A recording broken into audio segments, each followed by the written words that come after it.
जिसने कभी railway station पर चाय बेची थी और अब वो देश का प्रधानमंत्री बनने जा रहा था।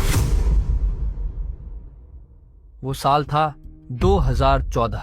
दिल्ली की सड़कों पर रात को जैसे दिन उतर आया था। इंडिया गेट के पास भीड़ उमड़ी हुई थी, आसमान में आतिशबाजी फूट रही थी और सिर्फ एक ही नाम गूंज रहा था, मोदी। मोदी। लाखों लोगों की उम्मीदें उस नाम में समा गई थीं और ये वो नाम था जो किसी राजघराने से नहीं आया था, बल्कि एक ऐसे इंसान का था जिसने कभी रेलवे स्टेशन पर चाय बेची थी और अब वो देश का प्रधानमंत्री बनने जा रहा था। उसका ये सफर किसी फिल्मी कहानी से कम नहीं था। ये कहानी है दो वक्त की रोटी से ऊपर उठने वाले ड्रीम की, एक ऐसे आदमी की जिसने हर मुश्किल के बीच ना हार मानने वाला एटीट्यूड रखकर खुद को शिखर तक पहुंचाया। 17 सितंबर 1950, जगह वड़नगर, गुजरात। एक मिडिल क्लास से भी नीचे की फैमिली में जन्म हुआ हीराबेन और दामोदर दास मोदी के घर। 6 बच्चों का परिवार और कमाई इतनी कि बस दिन निकल जाए। पिता रेलवे स्टेशन पर चाय बेचते थे, माँ दूसरे घरों में काम करती थी। गरीबी हर तरफ थी, पर उस बच्चे की आंखों में जो चमक थी वो हालात से कहीं बड़ी थी। छोटे नरेंद्र बचपन में ही अपने पापा की चाय की दुकान पर मदद करते थे। ट्रेन रुकती तो वो डिब्बों में जाकर पैसेंजरों को चाय देते, मुस्कुराते हुए बातें करते। उन बातचीतों ने उनकी कम्युनिकेशन स्किल इतनी तेज कर दी कि एक दिन वही उनकी सबसे बड़ी पहचान बनी। स्कूल में वो पढ़ाई में ठीक ठाक थे, लेकिन थिएटर और स्पोर्ट्स में हमेशा फ्रंट सी लाइन में रहते। स्कूल का कोई प्ले होता तो नरेंद्र हमेशा उसमें रोल लेते और जो कॉन्फिडेंस उस बच्चे की आवाज में था वो क्लास के बाकी बच्चों से अलग दिखता। उनके दोस्त बताते हैं कि वो साफ सुथरे कपड़ों की बहुत परवाह करते थे, भले ही कपड़े पुराने हों, लेकिन प्रेस जरूर होते थे। एक बार की बात है, पास की झील में उन्हें एक छोटे मगरमच्छ का बच्चा दिखा और वो उसे उठा लाए। माँ ने कहा, वापस छोड़ के आओ। वो घटना जैसे एक संकेत थी कि डर किसी भी चीज का नहीं होना चाहिए। फिर वक्त आया जब उनके अंदर एक अजीब सी बेचैनी बढ़ने लगी। उन्होंने महसूस किया कि जिंदगी सिर्फ स्कूल और घर के बीच नहीं रह सकती, कुछ बड़ा करना है। 13 साल की एज में उनकी शादी तय कर दी गई। 17 की उम्र में शादी भी हो गई, लेकिन कुछ साल बाद उन्होंने महसूस किया कि वो इस रास्ते पर रहकर अपना असली मकसद नहीं पा सकेंगे और तभी उन्होंने तय किया घर छोड़ देना ही सही रहेगा। उन्होंने खुद को नया नाम दिया, अनिकेत, मतलब जिसका कोई घर नहीं। फिर शुरू हुआ उनका ट्रैवल। 2 साल तक वो जगह जगह घूमे, बेलूर मठ, अल्मोड़ा, केदारनाथ, बनारस, राजकोट।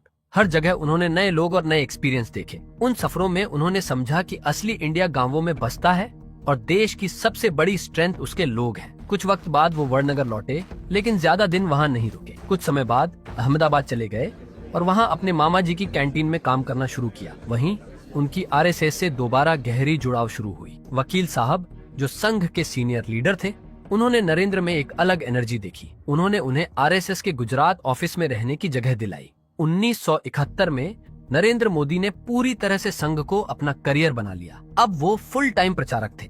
यहाँ उनका काम था लोगों से मिलना, इवेंट ऑर्गेनाइज करना, कैंप लगाना, छोटे बड़े सभी काम करना। वो हर काम में आगे रहते। संघ में डिसिप्लिन और ऑर्गेनाइजेशनल स्किल्स ने नरेंद्र को बहुत निखारा। लेकिन 1975 में जब इमरजेंसी लगी और संघ पर बैन लग गया, तब नरेंद्र मोदी ने सब रिस्क लेकर अंडरग्राउंड होकर काम जारी रखा। सीक्रेट मीटिंग्स, संदेश पहुंचाना, पोस्टर्स बांटना, वो इस पूरे अंडरकवर नेटवर्क का हिस्सा बने। ये फेज उनके लिए असली ट्रेनिंग ग्राउंड साबित हुआ। इमरजेंसी खत्म हुई और नरेंद्र ने दोबारा अपनी पढ़ाई पूरी की। 1980 में उन्होंने गुजरात यूनिवर्सिटी से पॉलिटिकल साइंस में ग्रेजुएशन किया। अब तक उनमें स्ट्रॉन्ग पॉलिटिकल समझ और लीडरशिप क्वालिटीज पूरी तरह उभर चुकी थी। 1985 में आरएसएस ने उन्हें बीजेपी में भेजा। वहां उन्होंने पार्टी ऑर्गेनाइजेशन को नए स्ट्रक्चर में ढालना शुरू किया। नरेंद्र मोदी ने पेज कमेटी सिस्टम शुरू किया, जिसमें हर वर्कर का एक फिक्स्ड एरिया और रोल होता। इसने पार्टी की जड़ें बहुत मजबूत कर दी। 1987 में उन्हें गुजरात बीजेपी का ऑर्गेनाइजिंग सेक्रेटरी बनाया गया। वहीं 1990 में जब लाल कृष्ण आडवाणी की मशहूर रथ यात्रा निकली, तो उसके पीछे की पूरी मैनेजमेंट और ग्राउंड प्लानिंग नरेंद्र मोदी ने की थी। कई राज्यों से गुजरती वह यात्रा बीजेपी के लिए टर्निंग पॉइंट बनी और मोदी उस वक्त पार्टी के मास्टर स्ट्रेटेजिस्ट के रूप में पहचान में आए। 1995 के विधानसभा चुनावों में बीजेपी को गुजरात में बड़ी जीत मिली। पार्टी के भीतर सभी जानते थे कि ये जीत मोदी के ग्राउंड लेवल नेटवर्क और प्लानिंग का नतीजा है। उनकी मेहनत का रिजल्ट था कि 1998 तक वो पार्टी के जनरल सेक्रेटरी बन गए। 2001 में गुजरात के मुख्यमंत्री केशुभाई पटेल की तबीयत बिगड़ गई। पार्टी को नया लीडर चाहिए था। चुनाव नरेंद्र मोदी के नाम पर सिमट आया और यहीं से एक नए दौर की शुरुआत हुई। सीएम बनते ही मोदी को सबसे पहले सामना करना पड़ा। भुज भूकंप जैसी ट्रेजेडी से हजारों लोग मारे गए थे। उन्होंने राहत और रिकंस्ट्रक्शन का पूरा चार्ज अपने हाथ में लिया और दिखाया कि वो फास्ट फैसले लेने वाले लीडर हैं। लेकिन एक साल बाद यानी 2002 में गुजरात में सांप्रदायिक हिंसा हुई और पूरे देश में भूचाल आ गया। सरकार पर आरोप लगे। आलोचकों ने कहा कि प्रशासन फेल हुआ, वहीं समर्थकों का कहना था कि मोदी ने तुरंत सिचुएशन कंट्रोल में ली। बाद में सुप्रीम कोर्ट ने जांच के बाद उन्हें क्लीन चिट दी। इस सब के बावजूद मोदी ने डेवलपमेंट को ही अपना फोकस बनाए रखा। उन्होंने वाइब्रेंट गुजरात समिट की शुरुआत की, जिसमें दुनिया भर के इन्वेस्टर्स आए। देखा जाए तो उन्होंने गुजरात को इंडस्ट्रियल हब बना दिया। सड़कों से लेकर बिजली और खेती तक हर सेक्टर को उन्होंने बूस्ट किया। उनका डेवलपमेंट मॉडल देश भर में चर्चा का टॉपिक बन गया। कहीं लोग उन्हें विकास पुरुष कहने लगे और कहीं कड़क एडमिनिस्ट्रेटर, लेकिन दोनों ही साइड्स इस बात पर सहमत थीं कि वो रिजल्ट देने वाले आदमी हैं।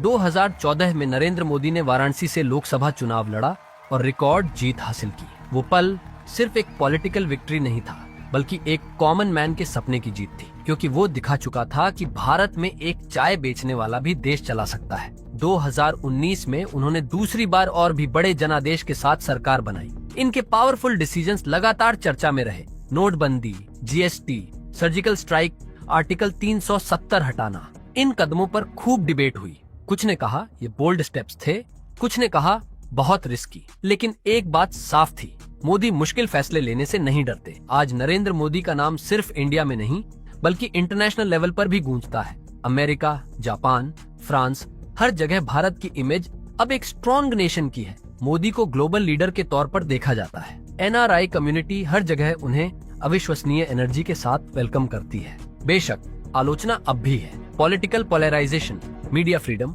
और लोकतांत्रिक मूल्यों को लेकर कई डिबेट्स होती रहती हैं, पर उनके फॉलोअर्स मानते हैं कि स्ट्रॉन्ग लीडरशिप ही आज के भारत की जरूरत है। अब जब पीछे देखते हैं तो साफ लगता है कि ये सफर किसी फेरी टेल जैसा नहीं था, बल्कि स्ट्रगल, डिसिप्लिन और हार्ड वर्क से बना था। रेलवे स्टेशन से लेकर यूनाइटेड नेशंस के पोडियम तक पहुंचना कोई आसान बात नहीं, लेकिन नरेंद्र मोदी ने कर दिखाया। उनकी कहानी सिर्फ उनकी नहीं, हर उस भारतीय की है जो अपने हालातों से ऊपर उठने का जज्बा रखता है। वो लोगों को यह भरोसा दिलाते हैं कि इस देश में आम आदमी भी असाधारण बन सकता है। और शायद यही वजह है कि चाहे कोई उन्हें पसंद करे या न करे, कोई भी उन्हें इग्नोर नहीं कर पाता।